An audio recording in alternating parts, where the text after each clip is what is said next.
Amina Okafor was just 7 when her mother promised a magical summer in Nigeria. But behind the warmth of family and tradition hid a ritual that would scar her forever. Years later, she stood in a courtroom, not just to speak her truth, but to dismantle the silence of an entire culture.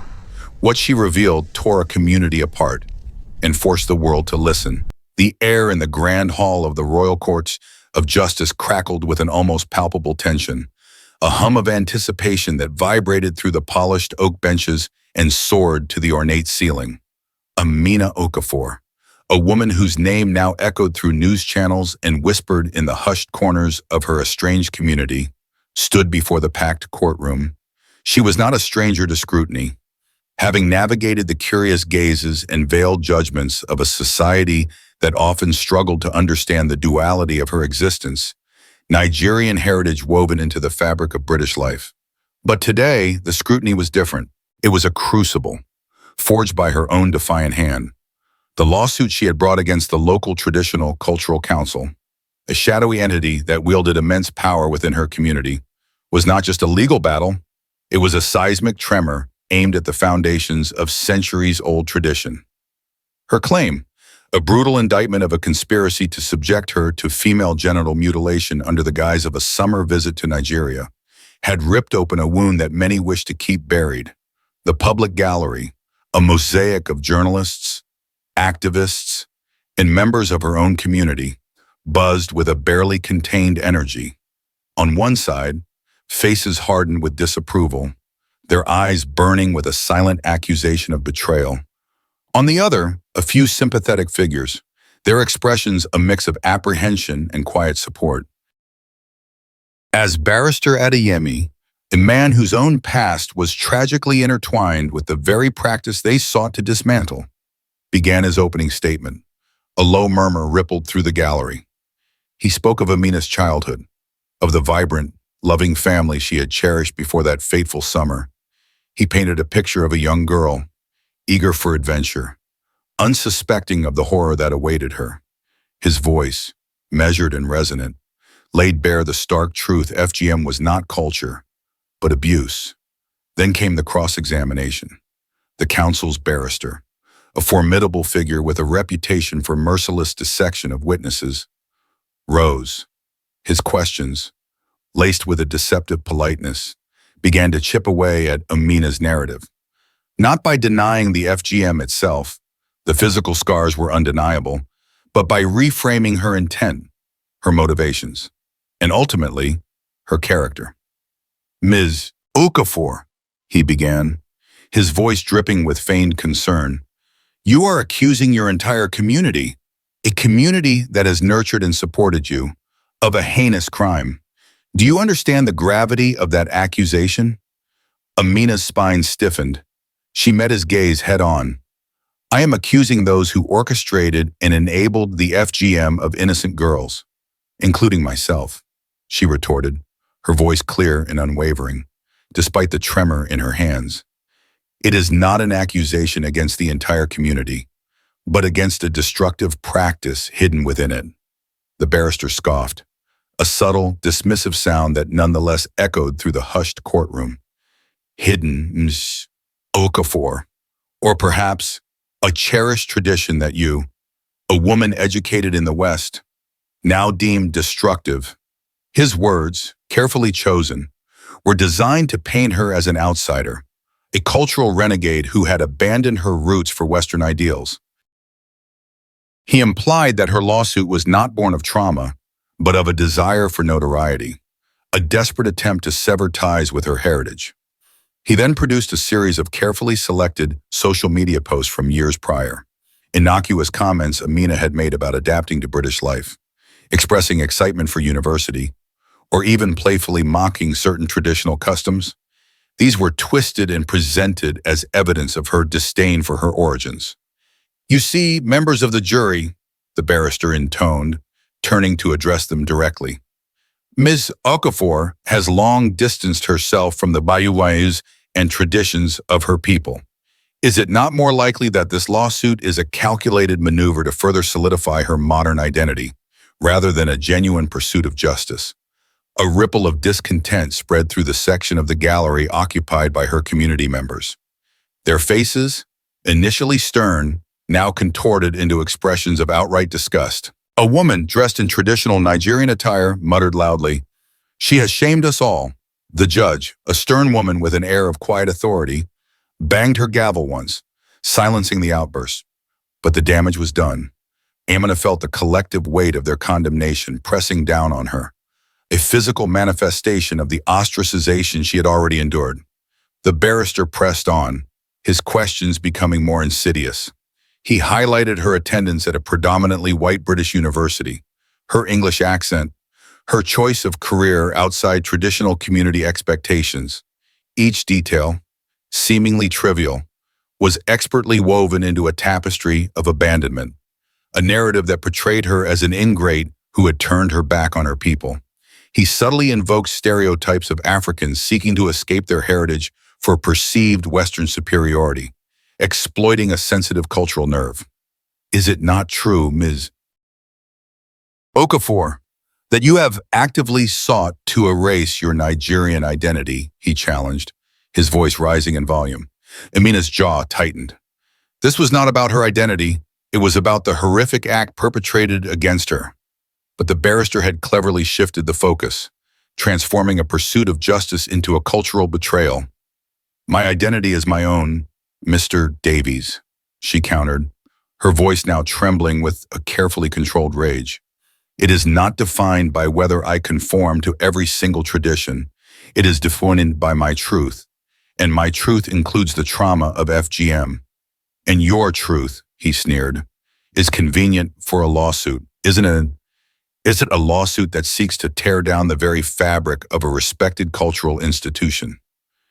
He paused, letting the implication hang heavy in the air. "A lawsuit that paints your entire community, a community of hardworking, honorable people, as barbaric."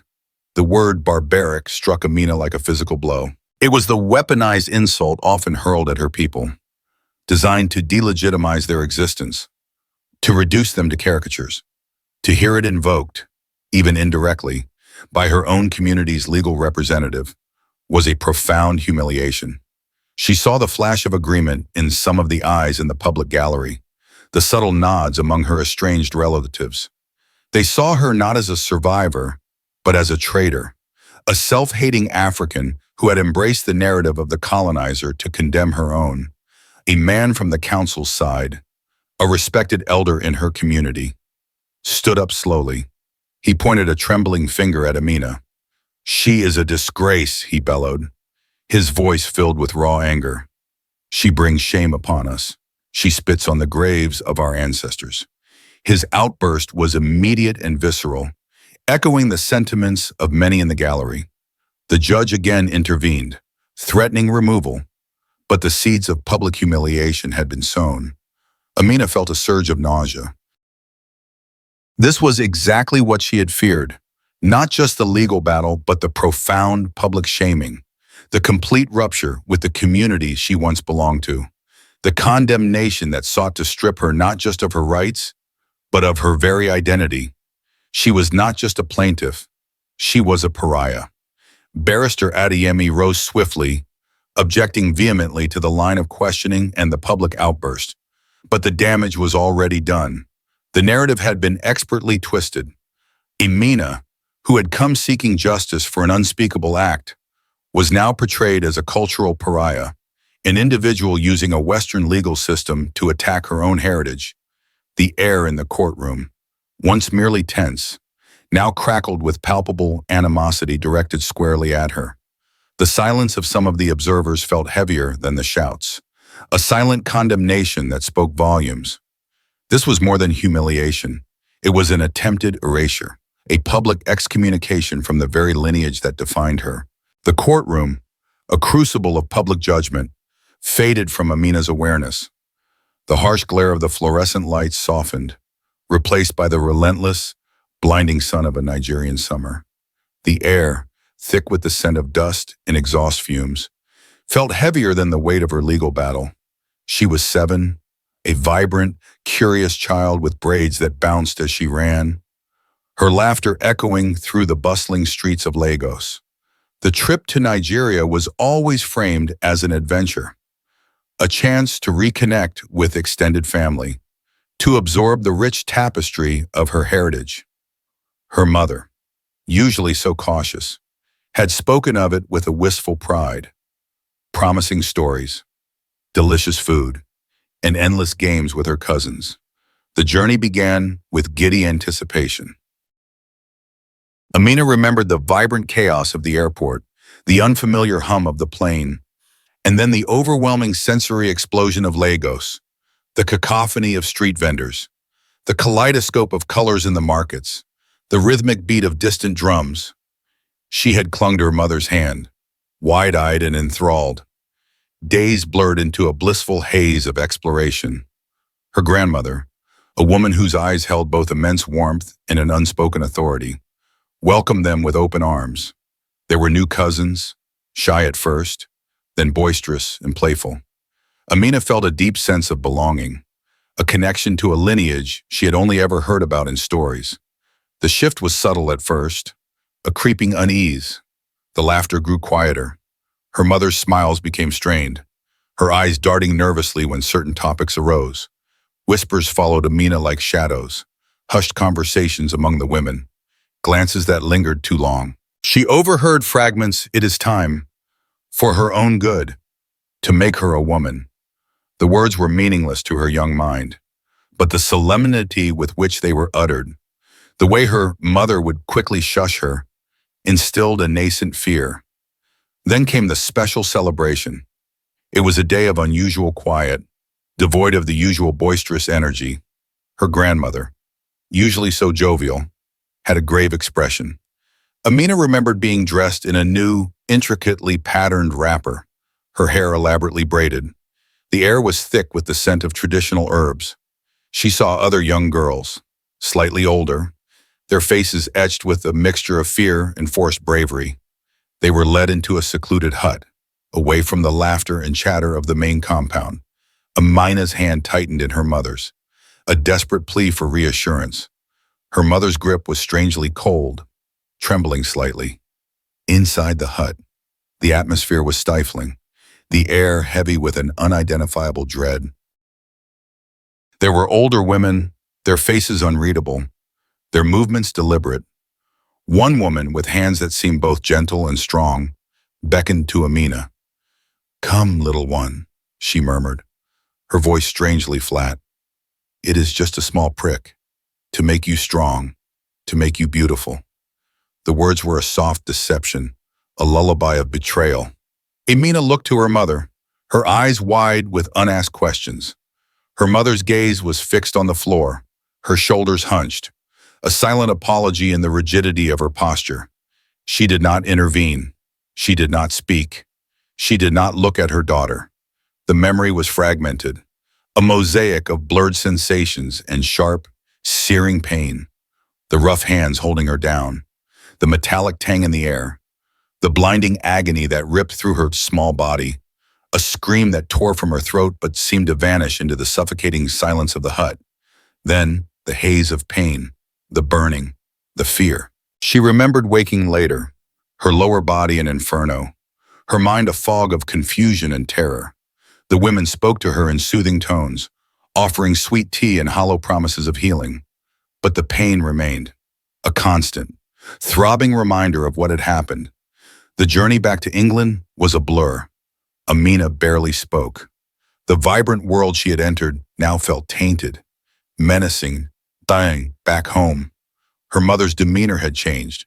She became withdrawn, her usual warmth replaced by a brittle politeness. Any attempt by Amina to talk about the celebration, to ask about the pain, was met with a swift, panicked deflection. "It is our way, Amina," her mother would whisper, her eyes wide with fear. "It makes you pure. You must not speak of it." The words were a brand, searing a new kind of silence into Amina's young mind. As weeks turned into months, the physical pain subsided, but a deeper, more insidious wound festered. Amina understood, with the clarity of a child who has been profoundly betrayed, that something terrible had happened, something that was to be kept secret. The cultural pride her mother had spoken of now felt like a veil, concealing an unspeakable act. She began to associate the warmth of her grandmother's embrace, the laughter of her cousins, the very essence of her Nigerian heritage, with that terrible, searing pain. This realization created an unbearable dichotomy within her, a schism between her love for her family and the violations she had endured at their hands, all justified under the banner of tradition. The silence grew, a vast, oppressive blanket. She saw the fear in her mother's eyes, the way her shoulders would flinch if the topic was even alluded to. Amina, a child who craved her mother's approval and love, interpreted her mother's fear as a warning.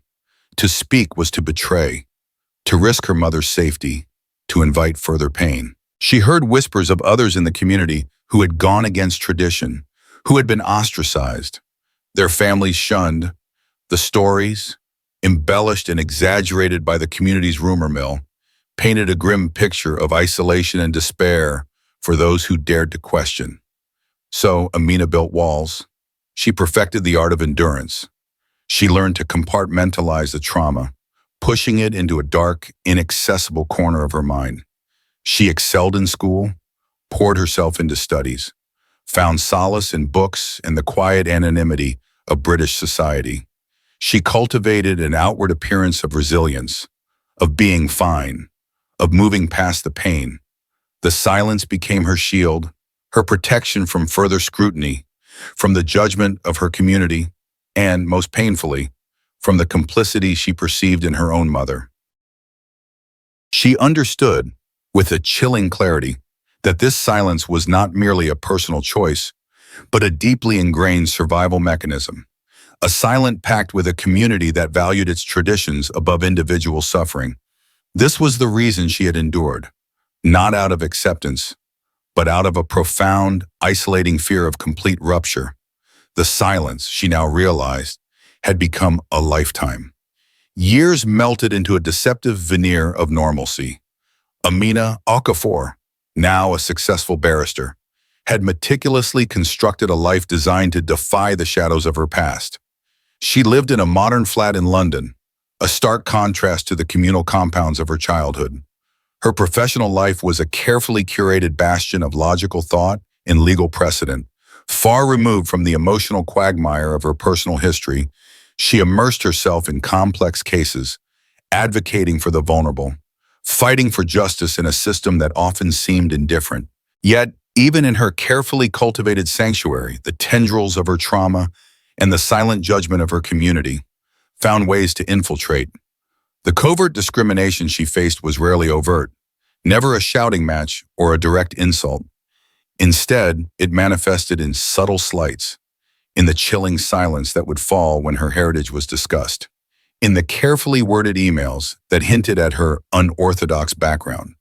Within the broader legal community, she was respected for her intellect and tenacity, but among certain social circles, particularly those connected to the diaspora, she was an anomaly, a woman who had dared to break ranks.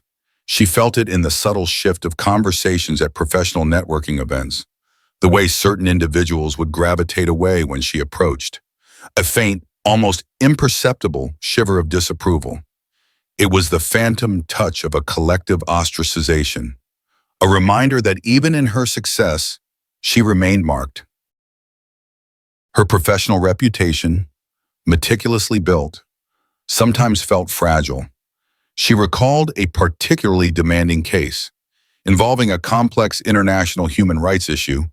Her legal team, comprised of seasoned barristers, was brilliant, but she sensed a subtle current of skepticism directed at her. During a crucial strategy meeting, a senior colleague, a man whose lineage could be traced back generations in Britain, remarked, "Amina, your perspective is unique, perhaps a little too rooted in personal experience for this objective analysis." The comment, delivered with a polite smile, stung. It implied that her lived reality, her very being, somehow tainted her professional judgment, that her authenticity was a flaw in the pursuit of cold, hard facts. It was a subtle insinuation that she, as a Black woman with a complex background, could never truly be impartial. A microaggression designed to undermine her authority without explicit prejudice. The systemic abuse she faced wasn't a direct policy, but rather a pervasive cultural barrier, a web of silent expectations and unspoken rules that governed the interaction within her community. Despite her legal career and her success, her phone rarely rang with invitations to family gatherings or community events.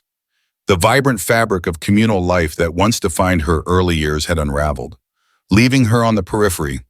She attended weddings and funerals out of obligation, but always felt like an unwelcome guest, an outsider observing a world that no longer truly embraced her.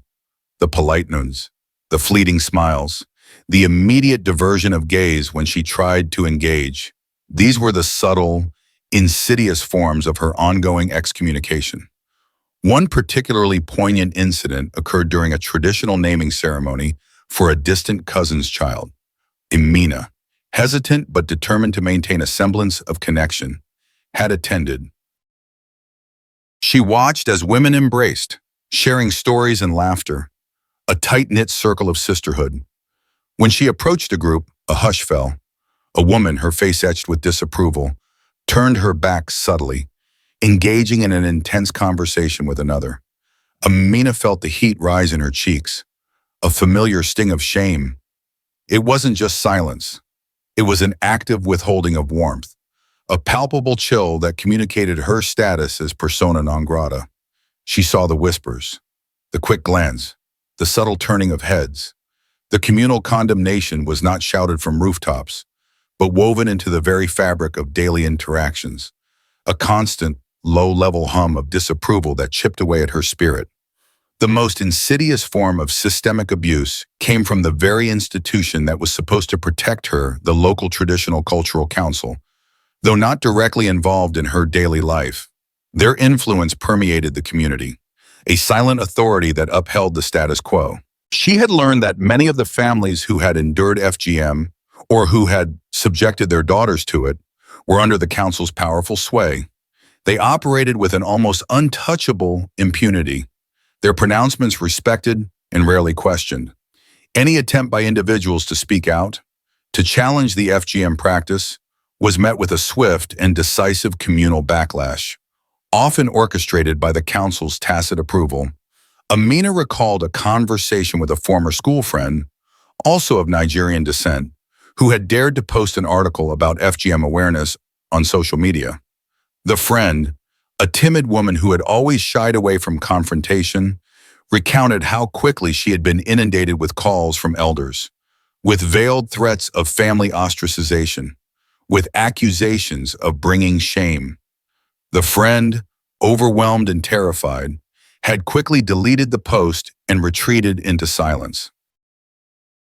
This chilling anecdote solidified Amina's understanding of the council's power, not through direct threats, but through the weaponization of communal fear and social isolation. Their authority was based on a collective agreement to uphold ancient customs, regardless of the human cost. Even her mother, who had once been her anchor, remained distant. Amina would try to bridge the gap, to share stories of her day, to invite her mother for tea. Each attempt was met with a polite but firm resistance. Amina, her mother would say, her eyes downcast, "You know how things are. It's better if we keep our distance for a while, for your own good, for mine." The unspoken accusation hung in the air. Her lawsuit, her defiance, had jeopardized not just her own standing, but her mother's as well. The systemic nature of the abuse meant that the council's power extended even into the most intimate family bonds, turning love into a conduit for fear and silence. Her mother's retreat was not a lack of love, but a deeply ingrained fear, a desperate attempt to protect herself from the community's silent wrath. Amina saw it not as personal rejection, but as a tragic symptom of the deep-seated cultural control that choked any dissenting voice. It was a clear demonstration of how the threat of social isolation was leveraged as a tool of suppression. This pervasive atmosphere, this constant, subtle reminder of her outsider status, fueled Amina's resolve. The attempts to live normally had exposed the raw nerve of her existence, that there could be no true normalcy while the shadow of FGM and the systemic silence that protected it continued to loom. The hidden wounds, once merely a personal burden, now felt like a societal burden, a constant reminder of the injustice that continued to fester beneath the surface of her community. She realized with chilling clarity that her pursuit of justice was not just for her own healing, but for every hidden scar, every silenced voice, every individual trapped in the oppressive grip of a tradition that demanded their complicity. The everyday slights and constant reminders of her ostracization were not merely annoyances. They were the fuel that ignited her unwavering determination to confront the very system that perpetuated such harm.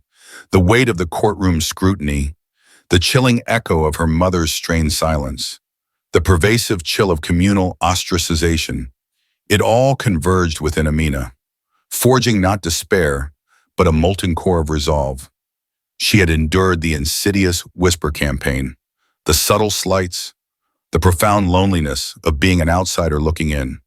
But a profound shift occurred within her, a recognition that continued endurance was no longer an option. The time for silent suffering was over. The time for defiance had arrived. Her first act of resistance, seemingly small, was a deliberate, audacious step into the light. It began with an email, not to her community, nor to the traditional council, but to an international human rights organization known for its relentless pursuit of justice for victims of FGM. The email was concise, factual, devoid of emotion, outlining her personal experience and the systemic nature of the practice within her community. It felt like dropping a pebble into a vast ocean. Yet the ripple it created would ultimately become a tidal wave. She knew the risks: greater exposure, increased scrutiny, and potentially heightened animosity from those who wished to keep such matters hidden. But the quiet certainty that this was the right path outweighed the fear. The response came swiftly, not with a dismissive form letter, but with a personal email from a seasoned legal counsel within the organization. This was followed by a discreet, confidential meeting in a neutral location, a quiet cafe in central London, far from the watchful eyes of her community. Amina, usually guarded, found herself speaking with an uncharacteristic openness, detailing the pain, the betrayal, the chilling silence that had defined her life. The lawyer listened intently, her expression one of profound empathy and professional resolve. This initial connection, a lifeline thrown across a chasm of isolation, marked the first tangible step towards breaking the chains of her silence. The true catalyst, however, came in the form of barrister Michael Adeyemi.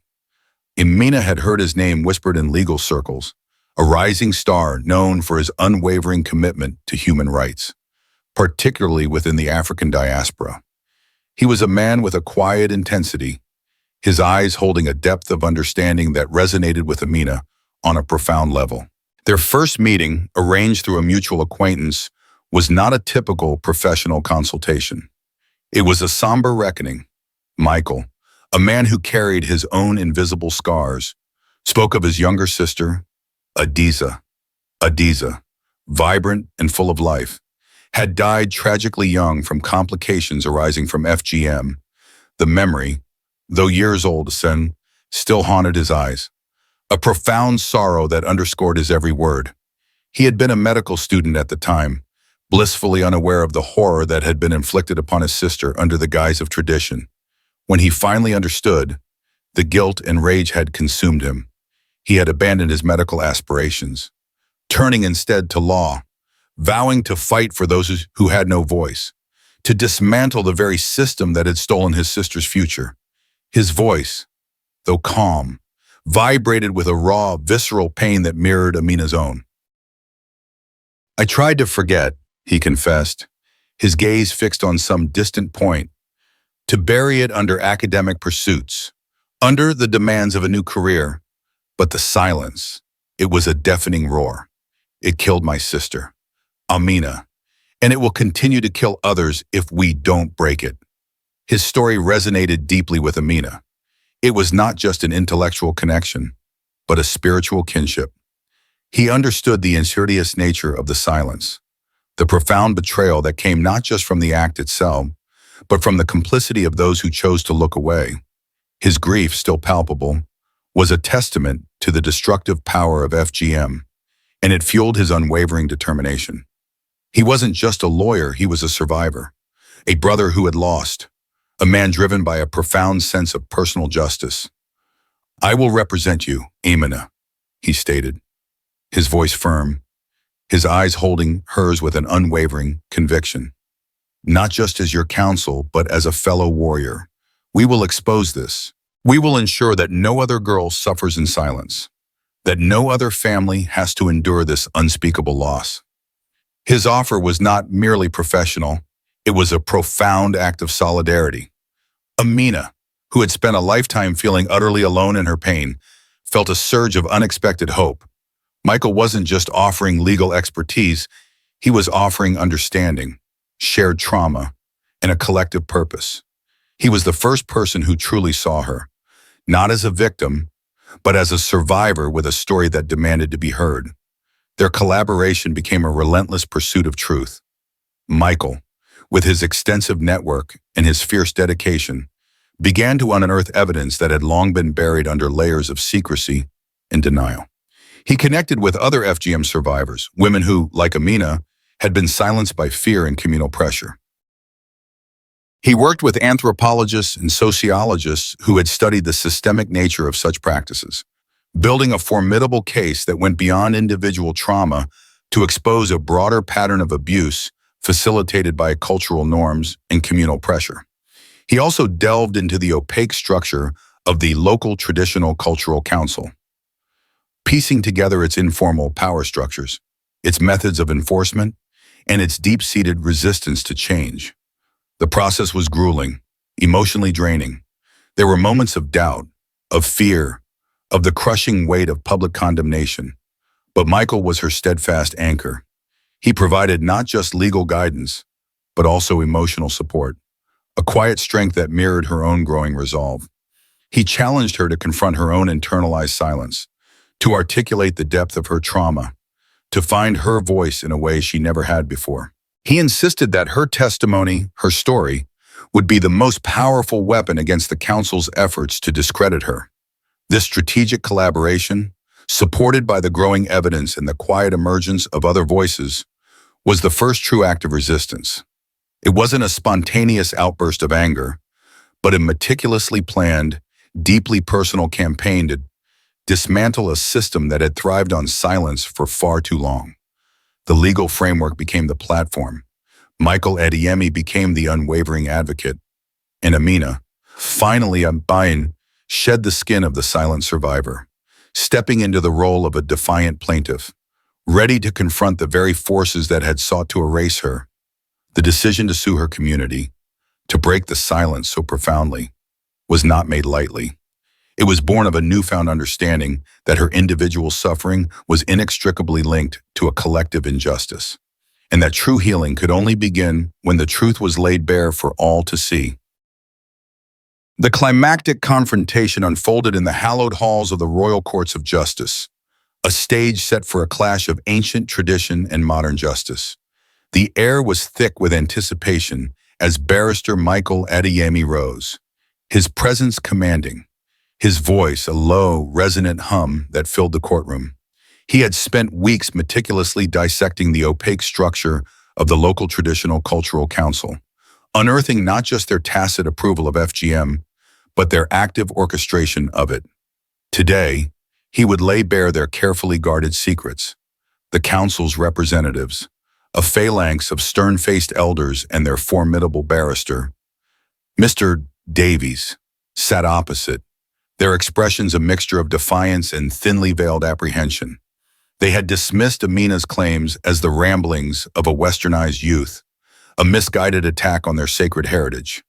But Michael was not merely presenting a personal narrative. He was presenting a systemic conspiracy.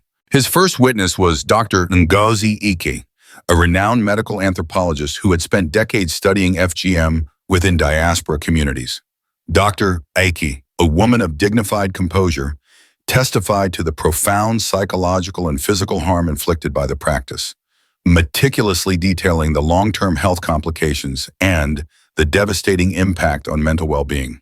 She spoke of the cultural pressure, the fear of ostracization, and the subtle yet powerful mechanisms used by traditional councils to enforce compliance. "It is not a cultural practice," she stated, her voice clear and authoritative. "It is a human rights violation, often masked by coercive cultural narratives." Mr. Davies attempted to discredit her, questioning her academic biases and her Western lens. "Dr. Ick," he began, his tone condescending. "Are you suggesting that centuries of tradition, deeply rooted in the identity of a people, are simply coercive narratives?" Dr. Ick met his gaze unflinchingly. "I am suggesting, Mr. Davies, that any tradition that perpetuates violence, that strips individuals of their bodily autonomy, and that causes lifelong suffering, is not culture to be celebrated, but a harmful practice that must be eradicated." A ripple of murmurs spread through the public gallery, a mix of agreement and disapproval. Then came the first unexpected twist, a moment that sent a jolt through the courtroom. Michael called his next witness a young woman named Zara, her face partially obscured by a scarf, her voice trembling but clear. Zara, a former schoolmate of Amina's, had been coerced into FGM on a similar family visit years prior. She testified to the profound shame and secrecy she had been forced to maintain, the constant fear of being discovered, and the physical pain that still haunted her. "They told me it was to make me pure," she whispered, her hands clasped tightly in her lap. "But it only made me broken." Her testimony was raw, personal, and profoundly moving. Mr. Davies tried to dismiss Zara's testimony as anecdotal, questioning her motives and suggesting she was merely seeking attention. But then, Michael presented a damning piece of evidence, a series of intercepted emails and encrypted messages between key members of the local Traditional Cultural Council. The messages, translated and authenticated, revealed detailed logistical plans for summer programs for young girls, explicitly outlining travel arrangements, coded references to rites of passage, and instructions on how to evade detection by British authorities. One email, displayed on the large screens, chillingly stated, "Ensure all arrangements are discreet. The girls must be convinced this is a celebration of heritage. No mention of the cutting to outsiders." A gasp rippled through the courtroom. The council members stiffened, their previous air of stoicism cracking. Mr. Davies, momentarily flustered, objected strenuously, claiming the evidence was illegally obtained and out of context. But the judge, after a brief consultation with her clerk, overruled him, deeming the evidence admissible due to its clear relevance to the alleged conspiracy. The next witness was Amina's cousin, Ifeoma, who had been a timid, quiet child, now stood tall, her eyes brimming with a newfound courage. She confessed to being present during Amina's FGM, confirming the details of the secluded hut, the coerced nature of the event, and her own guilt and fear for remaining silent. "I was told it was for her own good, for the family's honor," Ifeoma admitted, her voice cracking. "But I saw her pain. I heard her scream, and I did nothing." Her confession was a powerful act of repentance, a tearful plea for forgiveness that cut through the legal formality of the proceedings. Her presence itself was a profound betrayal to the council, as she was a direct blood relation, a witness from within their own ranks.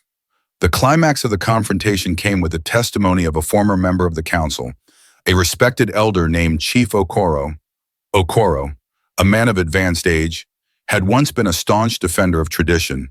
However, haunted by years of complicity and witnessing the suffering caused by FGM, he had secretly contacted Michael Adeyemi. His testimony was the final, devastating blow. He detailed the council's internal meetings, their deliberate strategies to circumvent laws, their systematic indoctrination of community members, and the sophisticated network they employed to facilitate FGM abroad. He confirmed the coded language, the pressure exerted on families, and the communal shaming tactics used to silence dissent. "We believed we were preserving our heritage," Chief Okoro stated, his voice heavy with remorse. "But we were perpetuating a crime." The council, in its pursuit of honor, has caused immeasurable suffering. As Chief Okoro spoke, detailing specific instances where the council had arranged for girls to be taken abroad for FGM, often under false pretenses, a visible tremor went through the council's side of the courtroom. The facade of their unwavering tradition began to crumble under the weight of their own former members' testimony. The chief even produced internal council documents, meticulously kept records of funds allocated for cultural preservation projects, which, under scrutiny, clearly outlined expenditures for travel and logistics related to these illicit procedures. Mr. Davies launched into a furious cross-examination, accusing Chief Okoro of treachery, of fabricating stories for personal gain, of being a disgruntled former member seeking revenge. But Chief Okoro remained calm, his resolve unwavering. He answered each accusation with a quiet dignity, revealing intimate knowledge of the council's inner workings that could only have come from a trusted insider. He recounted specific names, dates, and locations, details that aligned perfectly with the intercepted communications. The confrontation reached its peak when Michael Adeyemi, with a dramatic flourish, presented a comprehensive report detailing the financial transactions of the council, showing large, untraceable sums of money being transferred to offshore accounts and then dispersed to individuals identified as facilitators of FGM. The report, meticulously compiled by forensic accountants, provided a clear paper trail, linking the council's finances directly to the alleged conspiracy. The evidence was irrefutable, a cold, hard repudiation of their claims of innocence. The courtroom was electric. The public gallery buzzed with incredulous whispers. The faces of the council members were now pale, their defiant expressions replaced by shock and fear. Amina, watching from her seat, felt a profound sense of vindication. The truth, long buried under layers of secrecy and denial, was finally emerging. The climactic confrontation was not just a legal battle, it was a public unraveling, a seismic shift that exposed the true, brutal nature of the power that had sought to silence her. The evidence, the witnesses, the raw courage of those who had dared to speak, it was all converging, systematically dismantling the formidable wall of tradition and shame that had shielded the perpetrators for so long. The council, once untouchable, was now exposed, its authority crumbling under the weight of undeniable truth.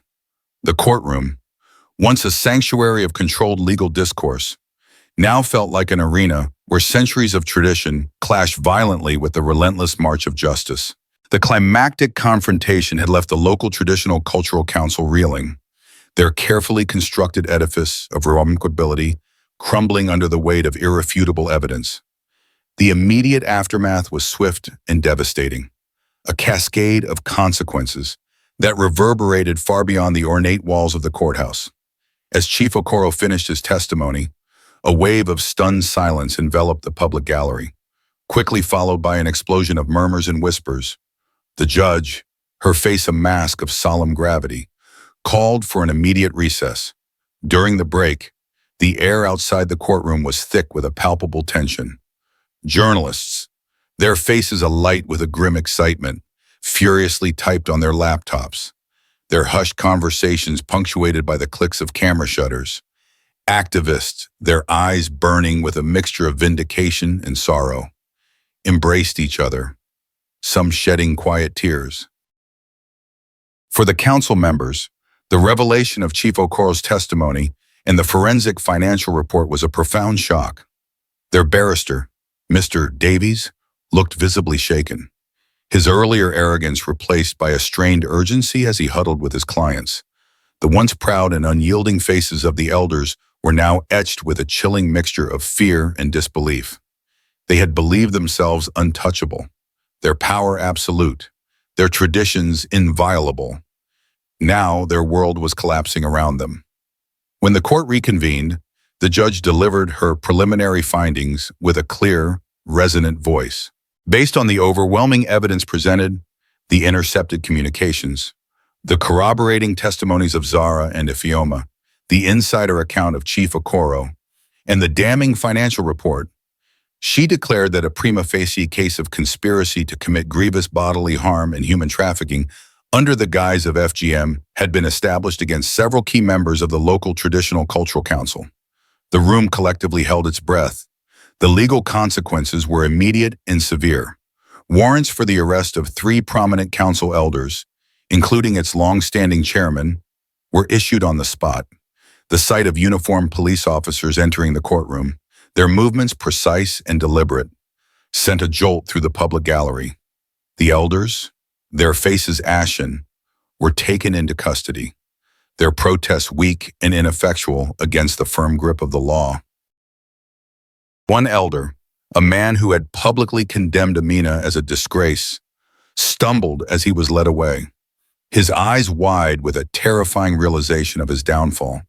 The community members who had once supported him now watched in stunned silence, their loyalty fractured by the brutal truth. Furthermore, the judge ordered the immediate freezing of the local Traditional Cultural Council's assets, citing concerns about illicit financial activities and the potential for further criminal enterprise. This decision effectively crippled the council's operational capacity, striking at the very heart of their power structure. The council's barrister, though still attempting to salvage their legal position, could only offer a weak defense, his arguments now hollow and unconvincing against the weight of the evidence. The community's response was complex and deeply fractured. The news of the arrest and the freezing of assets spread like wildfire, tearing through the intricate web of kinship and tradition. Initially, there was a predictable wave of outrage from the hardline traditionalists. Amina and Michael Adeyemi received a fresh deluge of hate mail, anonymous threats, and public condemnations on community social media forums. She was still widely seen as a pariah, a betrayer who had brought shame upon her people. Families who had previously offered her polite, if distant, acknowledgement now openly shunned her. Her mother, after receiving a furious, tearful phone call from a relative who accused Amina of destroying everything, stopped answering Amina's calls altogether, the fear of communal wrath outweighing maternal love. The rift between them deepened, a silent, painful consequence of Amina's courageous stand. However, beneath this veneer of anger and defiance, a different kind of response began to stir. The public unraveling of the council's complicity, the undeniable evidence of their deceit, began to chip away at the unquestioning loyalty of many. Zara and Ifeoma's testimonies, broadcast on news channels and discussed in hushed tones, resonated deeply with many women who had silently suffered or lived in fear. The notion that the FGM was a small prick for purity had been brutally exposed as a lie, a cover for a heinous crime. Whispers of doubt turned into hesitant conversations, then into courageous confessions. Calls started coming into the human rights organizations that had supported Amina, not just from anonymous sources, but from women within the community who had previously been too terrified to speak. They spoke of their own experiences, of daughters who had been taken abroad, of the insidious pressure to conform, of the deep-seated fear of being ostracized.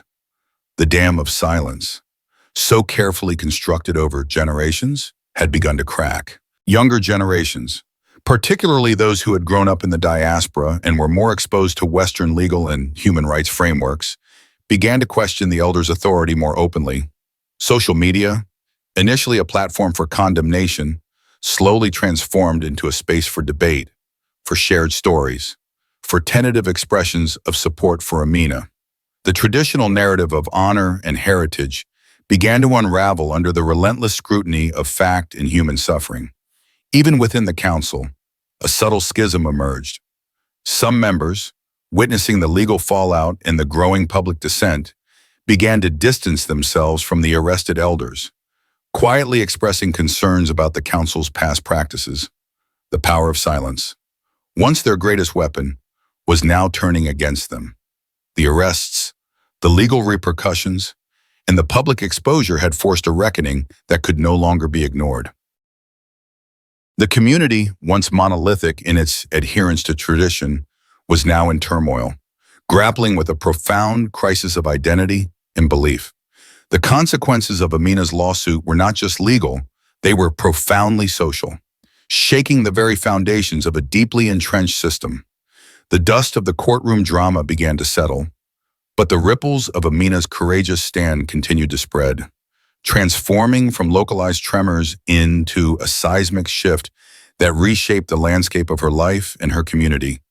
The initial wave of condemnation, though painful, slowly began to recede, replaced by a nascent but powerful surge of solidarity. Amina, no longer just a plaintiff, was evolving into a symbol, a beacon of hope for those who had once been silenced by fear. Her personal rebuilding began with reclaiming her narrative. The media, initially focused on the sensational aspects of the trial, now sought her perspective, her voice. Amina, guided by Michael Adeyemi, chose to share her story not as a victim seeking pity, but as a survivor demanding change. She gave carefully considered interviews to major news outlets, her voice calm and articulate, her message unwavering. "This was not an attack on my heritage," she explained in one televised interview, her gaze direct and unflinching, "but an act of liberation from a harmful practice that masquerades as culture. True culture celebrates life, not destroys it."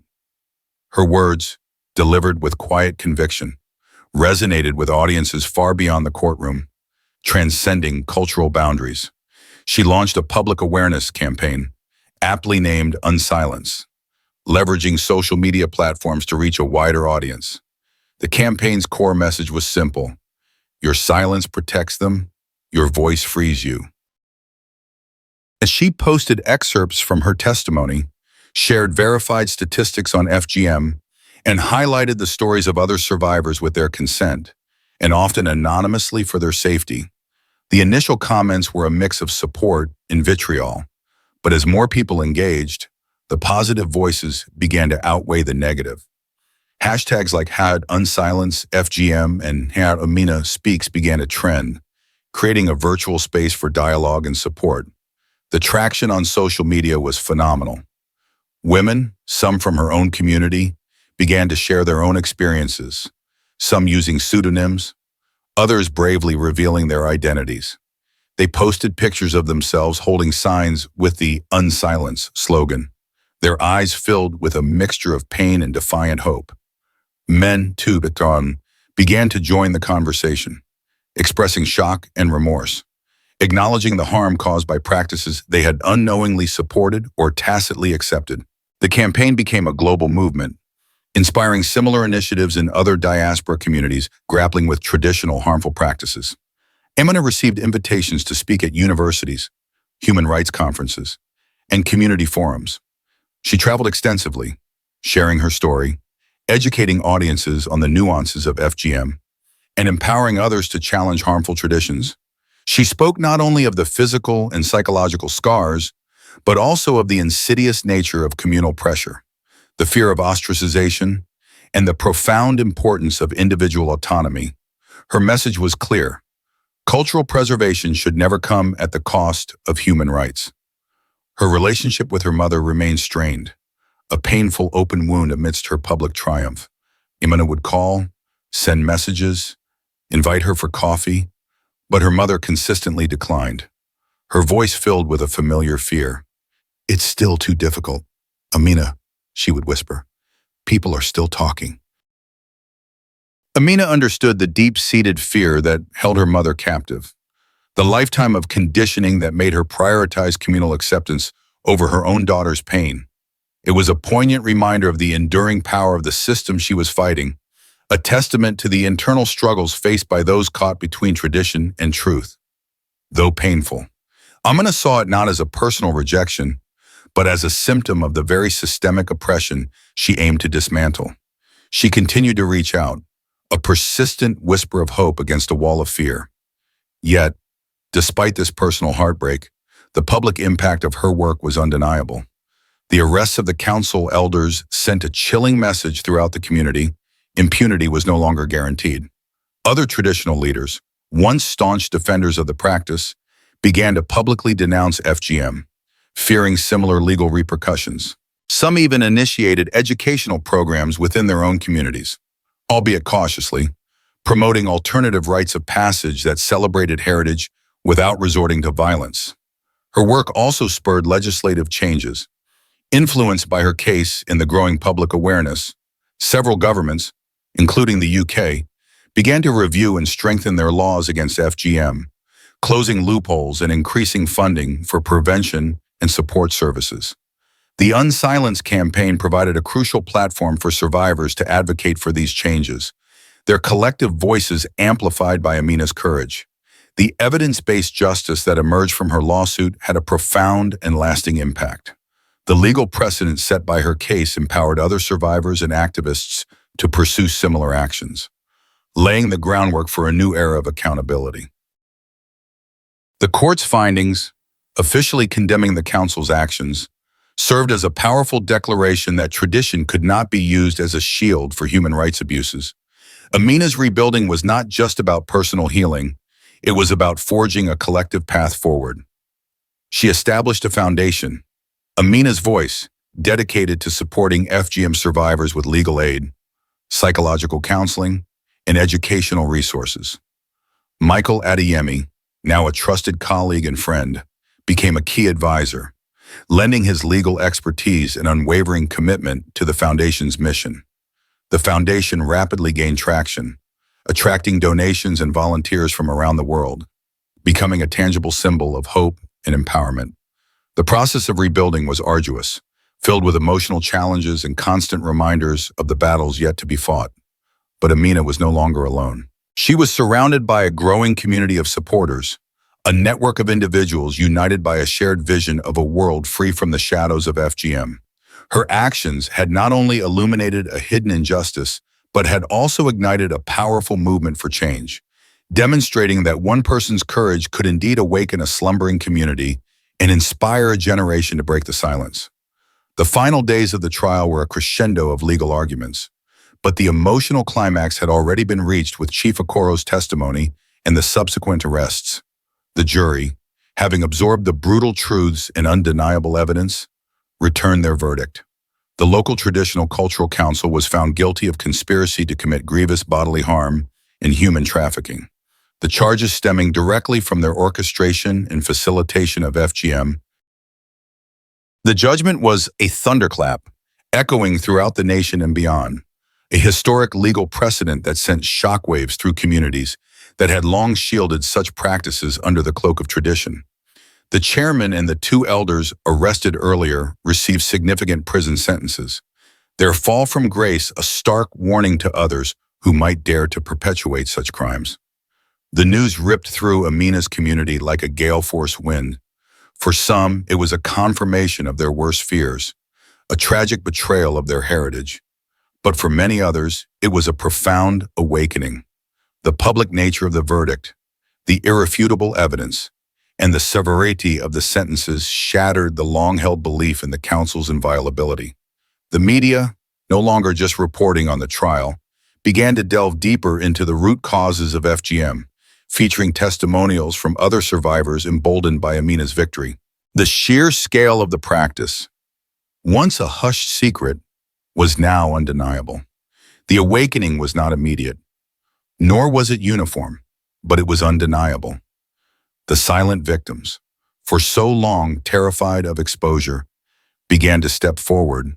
Support groups, once operating in the shadows, saw a surge in membership.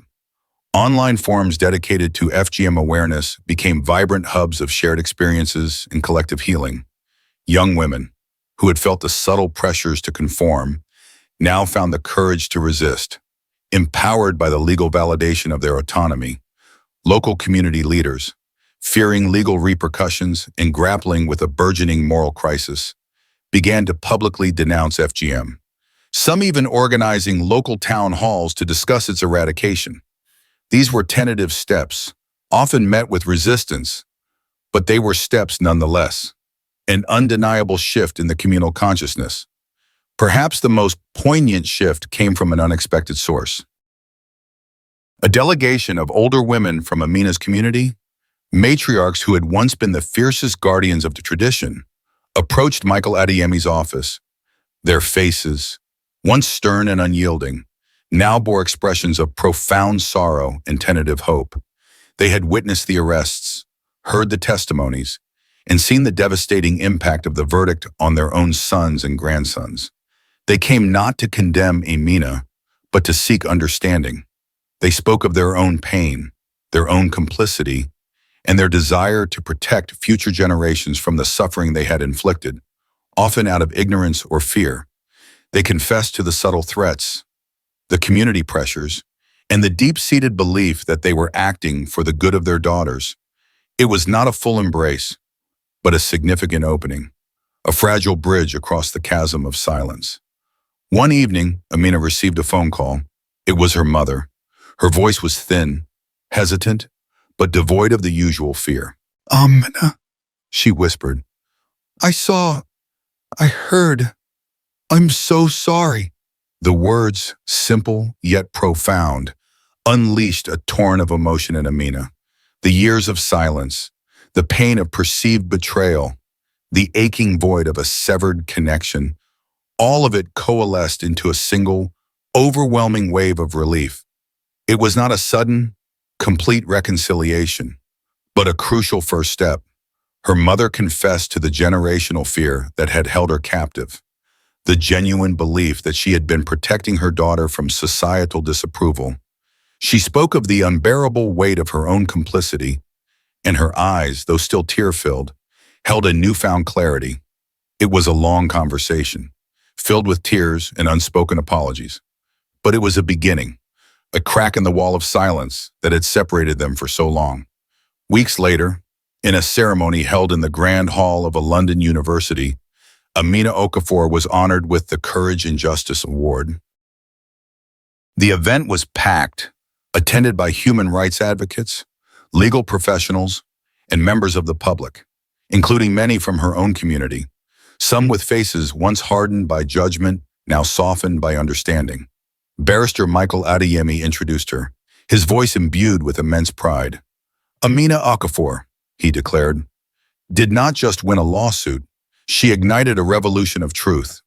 She transformed her personal pain into a powerful weapon against injustice, and in doing so, she became the voice for countless others who had been condemned to silence. As Amina stepped onto the podium, a collective hush fell over the audience. She looked out at the faces, a sea of expressions ranging from admiration to quiet reflection. She saw her mother in the front row, her eyes glistening with unshed tears, a small, tentative smile playing on her lips. It was a powerful, silent acknowledgement of their shared journey, a quiet healing unfolding in the public eye. For too long, Amina began, her voice clear and strong, the silence has been our greatest oppressor. It is the silence that allows cruelty to thrive under the guise of culture. It is the silence that perpetuates cycles of pain across generations. She paused, her gaze sweeping across the room. My lawsuit was not an act of vengeance against my community. It was an act of profound love. Love for the children who are yet to be born. Love for the mothers who are trapped by fear. And love for the heritage that deserves to be celebrated for its beauty, not for its brutality. She spoke of the complex journey of healing, acknowledging that true justice was not just about punishment, but about systemic change, about education, and about fostering environments where every individual could thrive, free from fear and coercion. Justice is served, she declared, her voice rising with conviction, not just when the guilty are held accountable, but when the innocent are empowered to reclaim their voices. When a community chooses to confront its painful truths, not to erase its history, but to forge a more humane future. Her final message was delivered with unwavering clarity, a call to action etched into the hearts of everyone present. To every young girl, to every woman who carries invisible scars, your story matters. Your voice is your power. Do not let fear dictate your truth. Do not let tradition justify your suffering. Break the silence. Seek justice, not just for yourselves, but for the generations who will follow. For in breaking your silence, You do not abandon your past. You liberate your future. The applause was thunderous, a powerful wave that washed over her, a recognition not just of her individual courage, but of the collective awakening she had inspired. Amina Okafor, the girl who was taken to visit family and endured a lifetime of silence, had not only reclaimed her voice, but had gifted it to countless others, leaving behind an indelible mark on the landscape of human rights.